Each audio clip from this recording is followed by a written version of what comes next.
Buenas tardes, ¿cómo les va? Bien, la semana pasada o la clase anterior hemos visto el paso siguiente dentro del método de investigación en ciencias sociales desde una perspectiva básicamente cuantitativa y el paso, la etapa que hemos visto ha sido la recolección de datos. Y en esa clase vimos cuáles son las condiciones que tienen que tener tanto las técnicas como los instrumentos de recolección de datos. Esta es una etapa fundamental, ya que dentro de la perspectiva cuantitativa se trata de probar las hipótesis que hemos formulado o de refutarlas de acuerdo a la realidad empírica. Y para ello se debe tener la adecuada obtención de los datos. Lo que no hemos dicho es que los datos se suele clasificar en dos tipos de datos. Uno, aquellos que se denominan datos primarios, que son aquellos que recolecta el propio equipo de investigación, el propio investigador, investigadora con su equipo. Son datos que se obtienen a partir de distintas técnicas. Ya hemos visto una, que es la técnica de encuesta a partir de un instrumento que es el cuestionario. Pero luego también se puede acudir en toda investigación a lo que se denominan datos secundarios. Estos datos son aquellos que obtienen otras investigaciones, otros estudios de fuentes que sean bastante fidedignas en cuanto al procedimiento científico con el cual se han obtenido esos datos. Existen numerosas instituciones que realizan estudios con bastante frecuencia en todo tipo de realidad social, política y comunicacional, ¿no? Por ejemplo, si vamos a la realidad económica, política, sobre todo social, se encuentran las encuestas permanentes de hogares que se realizan trimestralmente en el país para medir, por ejemplo, niveles de ingresos de la población, el empleo, el desempleo y el subempleo, entre otros datos, ¿no? Y esas se publican en la página del INDEC a nivel nacional, pero también se recogen datos regionales para el NOA y también de la propia provincia, en este caso de la provincia y la ciudad de La Rioja sobre todo, ¿no? En esas encuestas se toman a una muestra en localidades que tienen más de 5.000 habitantes, se le aplica un cuestionario y eso lo realizan personal muy calificado, con el cual se pueden obtener esos datos que hemos dicho. Y de ahí se pueden hacer numerosos estudios, ¿no? Recientemente hemos tenido, por ejemplo, los resultados de la última encuesta permanente de hogares o del segundo trimestre de este año, donde se arrojaba ciertos datos acerca de la pobreza y la indigencia en nuestro país. Eso permite no solamente a los gobiernos y a los distintos estados, las políticas públicas, eh, abordar esos problemas, sino también a los académicos, a los investigadores, las investigadoras, también realizar sus propias investigaciones con esos datos, ¿eh? Desde el punto de vista también de la cultura, la comunicación y las políticas culturales, también se realiza desde hace varios años en una encuesta de consumos culturales. Se han realizado hasta ahora dos a nivel nacional, una en el año 2013 y la otra en el año 2017. Esa también pueden encontrar los resultados creo que en su momento era el Ministerio de Cultura de la Nación, fue ministerio hasta el año 2015, después me parece que se rebajó a Secretaría. Habría que ver actualmente cómo está en el organigrama, y ahí se obtienen muchísimos datos acerca del consumo cultural en distintas áreas, ¿no? En medios masivos, tipo tradicionales, radio, televisión, cine, diarios, pero también otro tipo de consumos culturales, por ejemplo, teatro, eh, lectura de libros, asistencia a conciertos, a recitales. De ahí se obtienen datos muy buenos que sirven para realizar investigaciones, porque además los datos están también ordenados según regiones. Podemos obtener, por lo tanto, datos acerca de La Rioja y del NOA en general, Y también se pueden obtener datos de acuerdo a grupos etarios, así que muchos estudios sobre jóvenes, sobre adolescentes, acerca del consumo cultural, se puede también ver reflejado ahí. Dentro del consumo cultural, así como se estudian el consumo de medios masivos tradicionales y también de otros consumos culturales, también hace estudios acerca de las nuevas tecnologías y del consumo cultural a partir de la accesibilidad y la conexión a Internet y los distintos dispositivos, como son celulares inteligentes, tablets, computadoras, y este tipo de tecnología. Así que hay una muy buena información en estos estudios. Por lo menos hasta ahora se han realizado 2, y lo bueno es que también se puede hacer comparaciones entre un año y otro, entre el 2013 y el 2017, son muy interesantes de realizar. La del 2013 se realizó en conjunto con muchas universidades del país, es por lo tanto un estudio bastante serio, académico, y en cambio el del 2017, bajo otro signo de gobierno, otro gobierno, ya no lo hicieron las universidades, sino que lo realizó una empresa privada, una consultora, por lo tanto, bueno, no sabemos si los datos no tienen la misma fiabilidad que pueden tener los datos de universidades donde trabajan académicos y donde tanto los instrumentos como la manera de encuestar y las muestras que se obtienen son conocidas por todos los que participan y son dadas a conocer, además es público, ¿no? Pero bueno, por lo menos tenemos estos 2 tipos de encuestas como para ir sabiendo y teniendo datos, y por lo tanto se pueden hacer investigaciones tomando esos datos. Luego también existen estudios de tipo cuantitativo acerca de, por ejemplo, las audiencias de público que miran ciertos programas de televisión o consumen ciertos programas. Eso ya en general en nuestro país lo hacen empresas privadas, por lo tanto hay que pagar para tener los datos del rating en general para esos estudios, ¿no? Después, para políticas públicas de todo tipo, existen áreas de gobierno de distintos ministerios: salud, de educación, desarrollo social, vivienda, el Ministerio de la Producción, donde todo ministerio tiene también su área de recolección de datos y su área de estadísticas, donde se pueden pedir lo que uno necesita. Hay que saber bien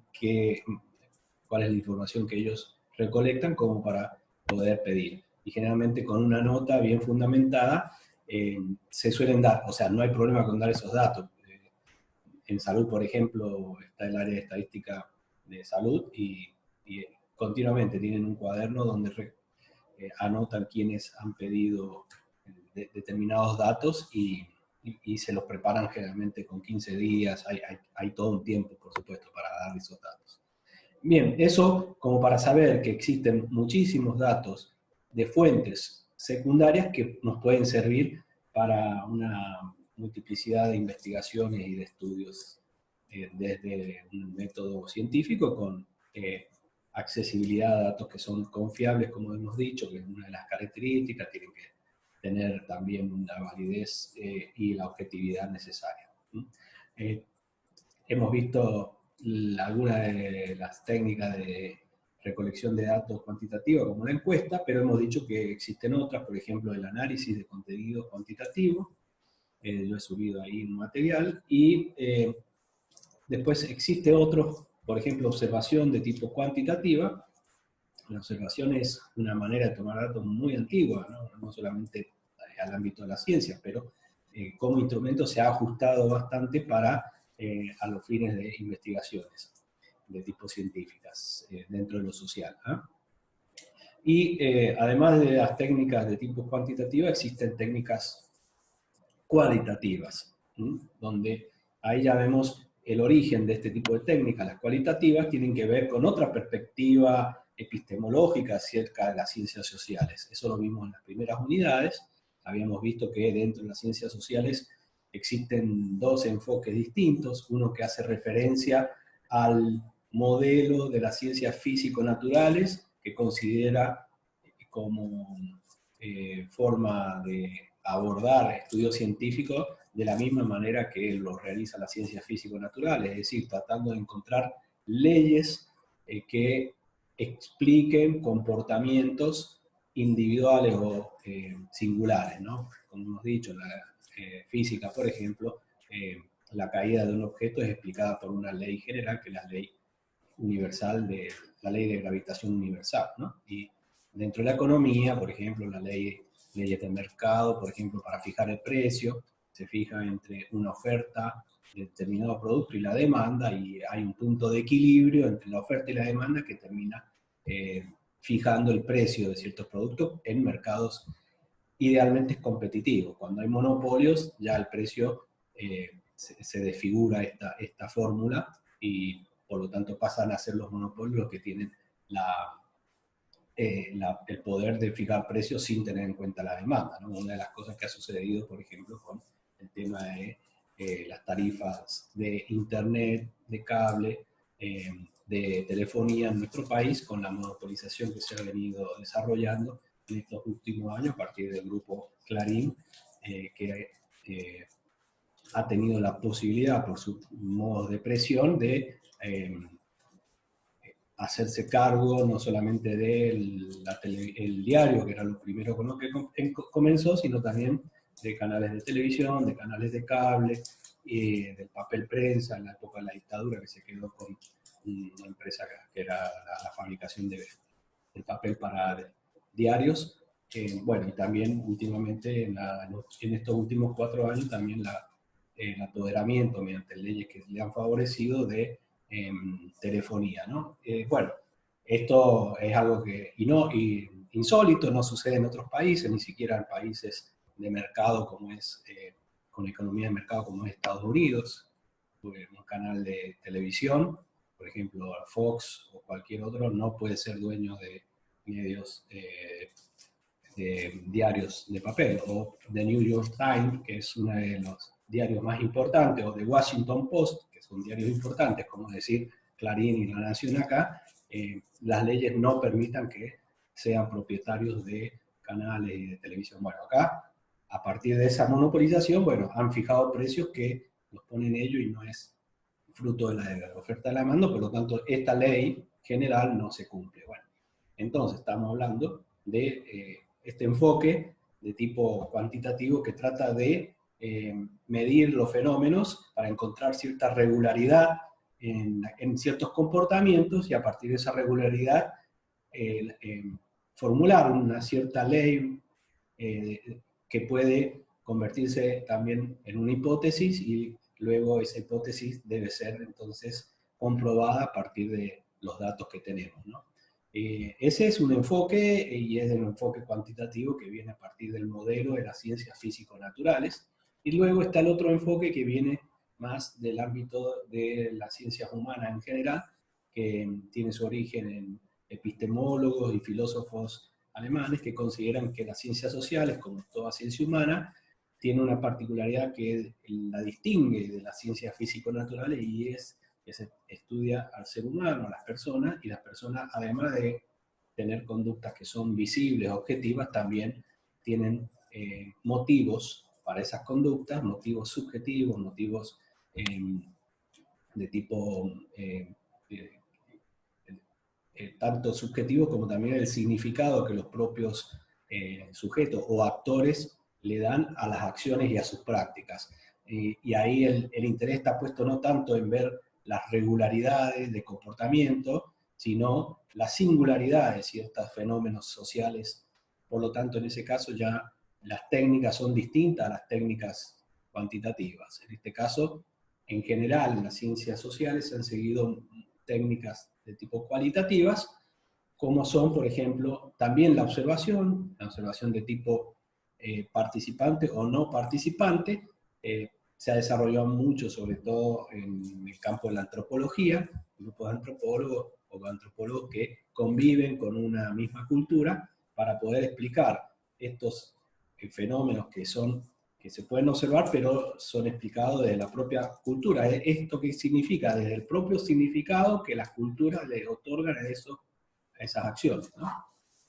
Esto es muy interesante en el campo de la antropología, ya que en una época, por ejemplo, conocemos muchas veces cómo se ha hecho un prejuzgamiento de ciertas culturas aborígenes cuando tienen ciertos ritos, por ejemplo, ciertas bailes para hacer llover, por ejemplo, en épocas de sequía. Y desde la mirada occidental se piensa, bueno, son personas primitivas que no entienden que las lluvias no dependen de un Dios que tiene que alegrarse o ofenderse y por lo tanto llover o dejarse la sequía para que mueran los animales y las personas. Esa mirada desde Occidente, los antropólogos cuando se han internado en esa cultura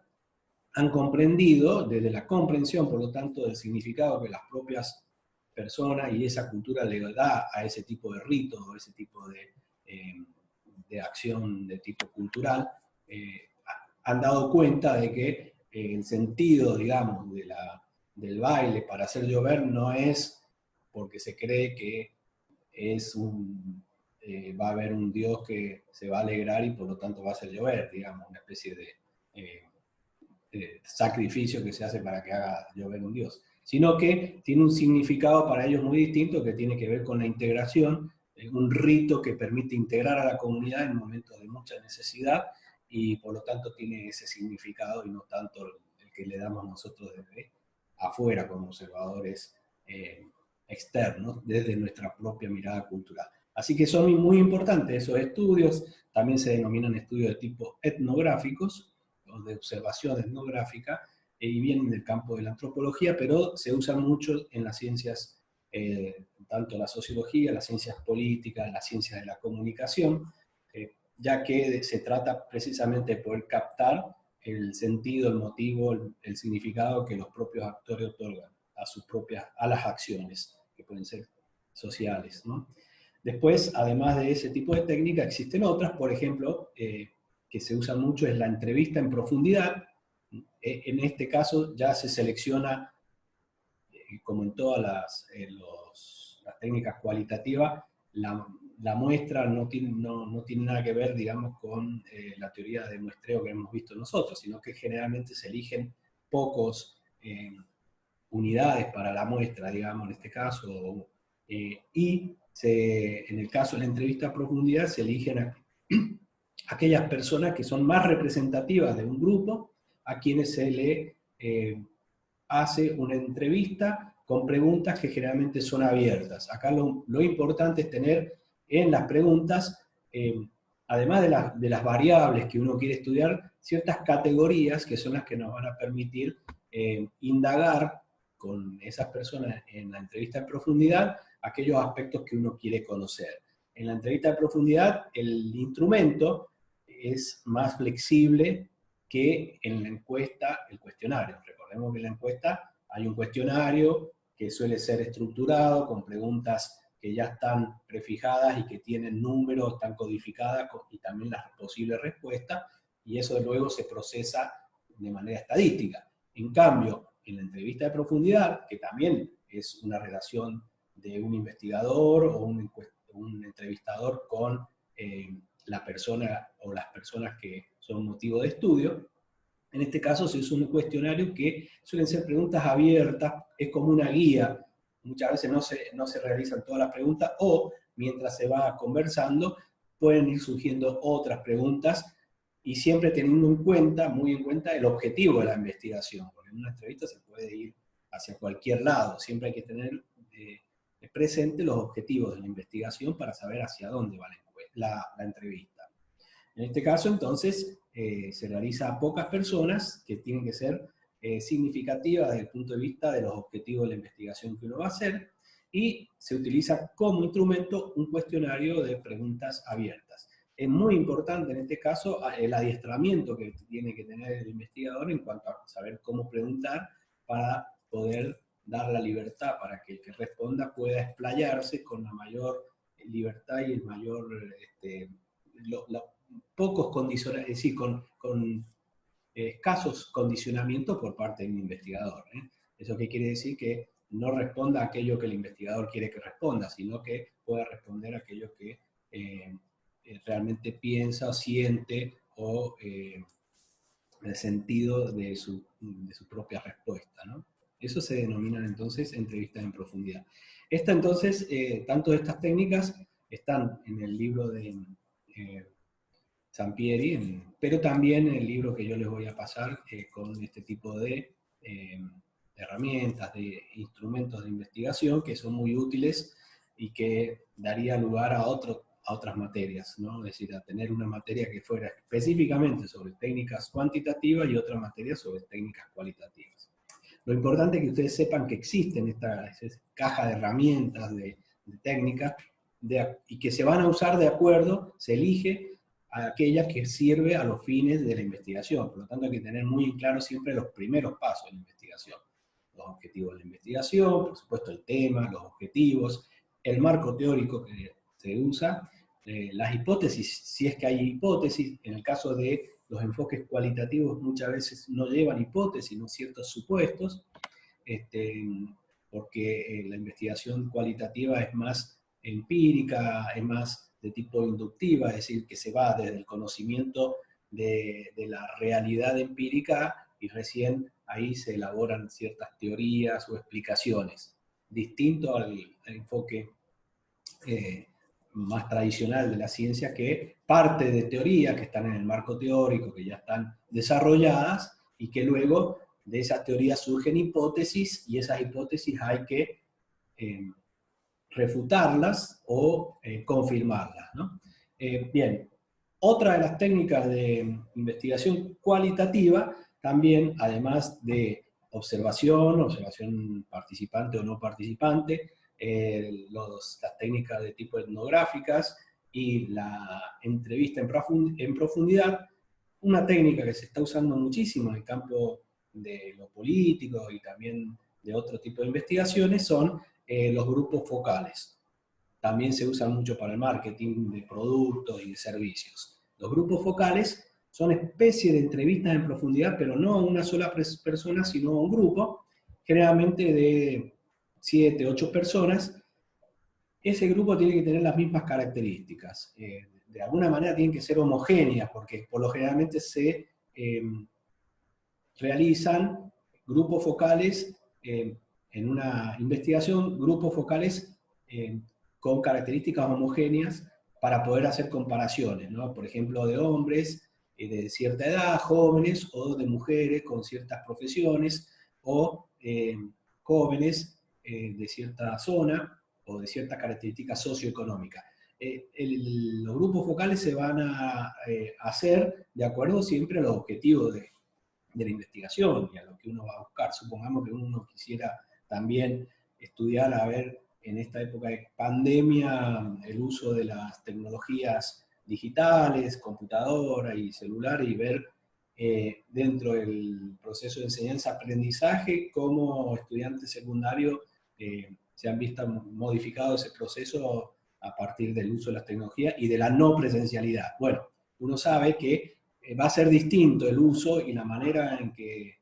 interactúan y la manera en que han asistido o han continuado el proceso de enseñanza en grupos de condiciones socioeconómicas medias o altas, de aquellos que son de condiciones socioeconómicas medias bajas o bajas, ¿no? Por lo tanto, los grupos focales en un caso se hará con jóvenes o estudiantes secundarios, un grupo de 6, 7, que sean de colegios que uno sabe que son de barrio o de zonas de clase media, media alta, y otros grupos focales con estudiantes de clases medias, medias bajas, o sectores o barrios medios, medios bajos, para ver las diferencias que puede haber habido entre la accesibilidad, pero también el proceso de enseñanza-aprendizaje con estas tecnologías. Por ejemplo, ahí se harían entonces estudios que sirven para comparar, ¿no?, la apropiación de las tecnologías en proceso de enseñanza-aprendizaje. En general se usa mucho los grupos focales también en el campo del marketing, cuando se va a probar un nuevo producto, o en la comunicación institucional, cuando va a haber también un spot o en comunicación política, el spot de una campaña. Por lo general se le muestra primero a un grupo, a estos grupos focales, para ver qué es lo que despierta en ellos como audiencias, ¿no? Entonces esos spots se prueban se hace un testeo previamente con grupos focales. Algunos con jóvenes, jóvenes de clase media, media alta, jóvenes de clases populares, otros con mujeres de distintos sectores, otros con hombres o personas mayores, para ver qué reacción y cuál es el sentido o la interpretación que le dan al spot, ¿no? Porque a veces quienes hacen comunicación política o cualquier tipo de comunicación de productos o de servicios, se pretende dar un cierto mensaje, pero sabemos que la interpretación de los mensajes depende muchísimo de la mirada de cada sector que está condicionada por lo ideológico, por lo social, por lo político, por lo religioso también, ¿no? Por lo tanto, frente a un producto comunicacional puede haber distintas interpretaciones. Por eso es muy importante y se usa muchísimo para este tipo de acciones, ¿no? Hoy en día se usa mucho en encuestas y en estudios políticos también combinar métodos cuantitativos mediante la realización de encuestas, por ejemplo, en épocas previas a las elecciones. Bien, muchas veces cuando ya se tienen definido candidatos, o todavía no, pero se quiere más o menos saber, se le pregunta mediante encuesta para ver cuáles son las preferencias. En general eso nos da un pantallazo cuantitativo,